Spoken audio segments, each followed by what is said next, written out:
Hello, hi, good afternoon. ഇപ്പോൾ ദുബായിലാണ് നിൽക്കുന്നത്. ദുബായിൽ കരാമ എന്ന് പറയുന്ന സ്ഥലത്താണ് ഇപ്പോൾ ഉള്ളത്. രാവിലെ ഇറങ്ങിയതാണ്. രാവിലെ എന്ന് പറഞ്ഞു കഴിഞ്ഞാൽ രാവിലെ അല്ല, ഉച്ചയായി. കുറച്ച് പേരെ കാണാനുണ്ടായിരുന്നു, കണ്ടു. ജസ്പേഡ് റിയൽ എസ്റ്റേറ്റിൻ്റെ സാൻഡ്ലുഡ് പ്ലാന്റേഷൻ പ്രൊജക്റ്റുമായിട്ട് ബന്ധപ്പെട്ടിട്ട് കുറച്ച് പേരെ കാണുന്നതിന് വേണ്ടിയിട്ട് ഇവിടെ വന്നതാണ്. അപ്പോൾ ഇന്ന് ഞാൻ പ്ലാൻ ചെയ്തെന്ന് വെച്ച് കഴിഞ്ഞാൽ കരാമ ഭാഗത്തുള്ള നമ്മുടെ നാട്ടിൽ നിന്ന് നമ്മുടെ ടീമിലുള്ള ആളുകളൊക്കെ, മാർക്കറ്റിംഗ് ടീമിലുള്ള ആളുകളൊക്കെ കോൺടാക്ട് ചെയ്തിട്ടുള്ള കുറച്ച് പേരുണ്ടായിരുന്നു. അപ്പോൾ അവരെല്ലാം ഇന്ന് അറേഞ്ച് ചെയ്തു. കരാമ ഭാഗത്ത് ഞാൻ ഇന്നുണ്ടാവും.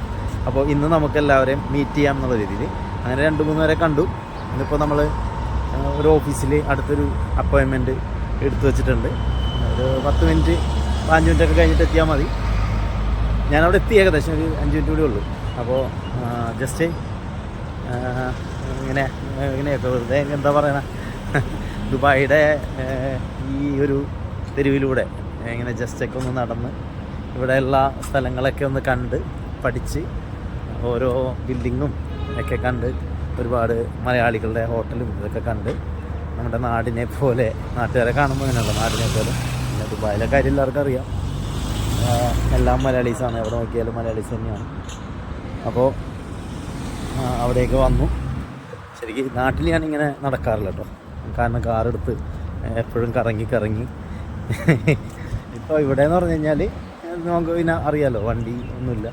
എന്തായാലും ടാക്സിയൊക്കെ പിടിച്ച് വരാം. ഞാനിപ്പോൾ രാവിലെ വന്നത് ഇവിടെ ടാക്സി വിളിച്ചാണെങ്കിലും ഇവിടെയുള്ള ലോക്കൽ സ്ഥലങ്ങളിൽ പോകാനായിട്ട് നമുക്ക് നമ്മളുടെ എനർജിയൊക്കെ ഉപയോഗിക്കാം. അപ്പോൾ നടന്നിങ്ങനെ, കാരണം എല്ലാം വാഹനത്തിലും കാറിലും മെട്രോയിലൊക്കെ സഞ്ചരിച്ച് കഴിഞ്ഞാൽ നമുക്ക് ഈ ഒരു നാടിൻ്റെ ഭംഗി ആസ്വദിക്കാൻ പറ്റില്ല. വല്ലപ്പോഴൊക്കെ അല്ലേ ഇങ്ങനെ വരുള്ളൂ. അപ്പോൾ കഴിഞ്ഞ തവണ വന്നപ്പോൾ എനിക്ക് പറ്റിയെന്ന് വെച്ച് കഴിഞ്ഞാൽ അധികം അങ്ങനെ പുറത്തേക്ക് ഇറങ്ങൽ കുറവായിരുന്നു. കറക്റ്റ് മീറ്റിങ്, ഹോൾ മീറ്റിങ് അങ്ങനെയൊക്കെ ആയിരുന്നു. ഇന്നിപ്പോൾ ഒരുപാട് ആളുകളെ അവരുടെ ഓഫീസിൽ പോയിട്ടും അവരുടെ അപ്പോയിൻമെൻറ്റൊക്കെ എടുത്ത് ഫ്രീ ടൈം ചോദിച്ചിട്ട് ആ ടൈമിലൊക്കെ, ഇന്നലെ ഞാൻ റൂമിലേക്ക് കയറിയപ്പോൾ ഏകദേശം എനിക്ക് തോന്നുന്നു 12 മണി കഴിഞ്ഞു രാത്രി. ആ ടൈമിലും ഇവിടെ ആളുകളൊക്കെ പുറത്തുണ്ടാവും. അവരെയൊക്കെ കാണാനുള്ള ആൾക്കാരെ ഫ്രീ ടൈമിലൊക്കെ കണ്ട് സംസാരിച്ചു, നമ്മുടെ ബിസിനസ്സും കാര്യങ്ങളൊക്കെ പറഞ്ഞു.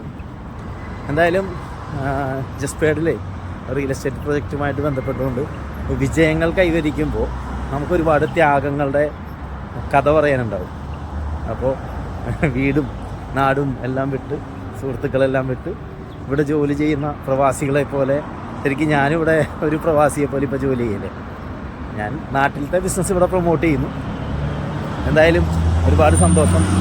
ഇന്നിപ്പോൾ നമ്മുടെ നാട്ടിൽ നടക്കുന്ന ജസ്പേഡ് റിയൽ എസ്റ്റേറ്റിൻ്റെ പ്രോഗ്രാമിൽ വാവരാജൻ സാറിന്, ഞാൻ അസോസിയേറ്റ് ചെയ്യിപ്പിച്ച നമ്മുടെ ടീമിൽ വാവരാജൻ സാറിന് ഇന്ന് ലക്കി ഡ്രോയിൽ നമ്മളുടെ 5 സെൻറ്റ് ഭൂമിയും 20 ചന്ദനവും സമ്മാനം ലഭിച്ചതിൽ ഒരുപാട് സന്തോഷമുണ്ട്. അതിൻ്റെ ലൈവ് വീഡിയോ കണ്ടപ്പോൾ, എന്നെ വീഡിയോ കോൾ ആ സമയത്ത് തന്നെ ചെയ്തു. ലൈവായിട്ടത് കണ്ടപ്പോൾ ഒരുപാട് സന്തോഷം തോന്നി, സങ്കടവും തോന്നി. കാരണം ആ വേദി പങ്കിടാൻ ഞാനും നാട്ടിലില്ല, ഗ്രേറ്റ് ലീഡർ വാവരാജൻ സാറ് നാട്ടിലില്ല.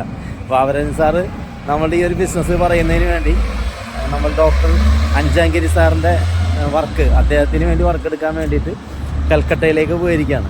2 ദിവസമായിട്ട് അദ്ദേഹം കൽക്കട്ടയിലാണ്, ഞാനിവിടെ ദുബായിലാണ്. അപ്പോൾ ഞങ്ങൾക്ക് 2 പേർക്കും ആ സന്തോഷം നിമിഷത്തിൽ പങ്കെടുക്കാൻ പറ്റിയില്ല. എങ്കിൽ കൂടി ഒത്തിരി സന്തോഷമുണ്ട്. ഓക്കെ, എന്തായാലും നമ്മുടെ എല്ലാവർക്കും ത്യാഗങ്ങൾ അനുഭവിച്ച് ജോലി ചെയ്യുന്ന, വളരെ ഡെഡിക്കേഷനോടുകൂടി ആത്മാർത്ഥതയോടുകൂടി ബിസിനസ് ചെയ്യുന്ന, ജോലി ചെയ്യുന്ന എല്ലാവർക്കും എപ്പോഴും നമുക്കറിയാം വിജയങ്ങൾ മാത്രമേ ഉണ്ടാവുള്ളൂ. അപ്പോൾ അതുപോലെ ഒരാളും എവിടെയും മടി പിടിച്ചിരിക്കാതെ നല്ല രീതിയിൽ തന്നെ സ്മാർട്ട് വർക്കും ഹാർഡ് വർക്കും ചെയ്തുകൊണ്ട് തന്നെ തൻ്റെ കർമ്മം എന്താണോ ആ കർമ്മം കൃത്യമായി ചെയ്ത് കഴിഞ്ഞ് കഴിഞ്ഞാൽ നമുക്ക് എന്തായാലും റിസൾട്ട് ഉണ്ടാവും. റിസൾട്ട് നമ്മളെ തേടി വരും. മനസ്സിലായോ? വലിയ റിസൾട്ടുകളായിരിക്കും നമ്മളെ തേടി വരാൻ പോകുന്നത്. പക്ഷേ ആദ്യം നമ്മളെ ദൈവം പരീക്ഷിക്കും. പലപ്പോഴും അങ്ങനെയാണ്. ഞാനിപ്പോൾ ആദ്യമൊക്കെ ദുബായിൽ വന്നപ്പോൾ ഫസ്റ്റ് തന്നെ എനിക്ക് പെട്ടെന്ന് ബിസിനസ്സൊന്നും ഫസ്റ്റ് സ്റ്റേജിലുണ്ടായിരുന്നില്ല. പക്ഷേ ദുബായിൽ നിന്ന് വന്ന് പോയതിന് ശേഷം കുറച്ച് ദിവസങ്ങളൊക്കെ കഴിഞ്ഞപ്പോഴാണ് എനിക്ക് പതുക്കെ അന്ന് വന്ന് നിന്നതിൻ്റെ റിസൾട്ട് വന്നു തുടങ്ങിയത്. പിന്നീട് അങ്ങോട്ട് നല്ല റിസൾട്ടുകൾ നമുക്ക് ദുബായിയുടെ മണ്ണിൽ നിന്ന് കിട്ടിയിട്ടുണ്ടായിരുന്നു. അപ്പോൾ തീർച്ചയായിട്ടും നമ്മൾ എവിടെയാണെങ്കിലും, എവിടെ ആത്മാർത്ഥതയോടെ നിന്ന് കഴിഞ്ഞാലും ആദ്യം പെട്ടെന്ന് തന്നെ നമുക്ക് എല്ലാത്തിനും റിസൾട്ട് കിട്ടണമെന്ന് പറഞ്ഞു കഴിഞ്ഞാൽ അത് നടക്കുന്ന കാര്യമല്ല. ആരും കുപ്പിയിലാക്കി വെച്ചിരിക്കുന്നതല്ല.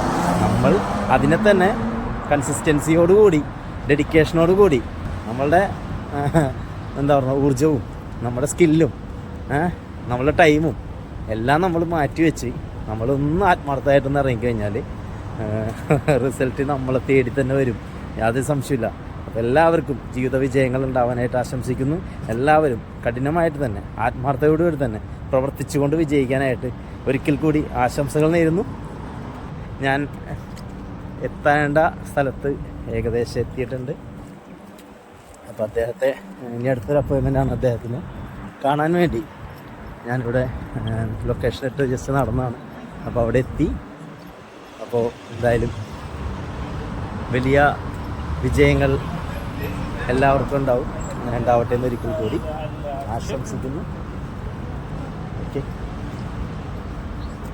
ബൈ.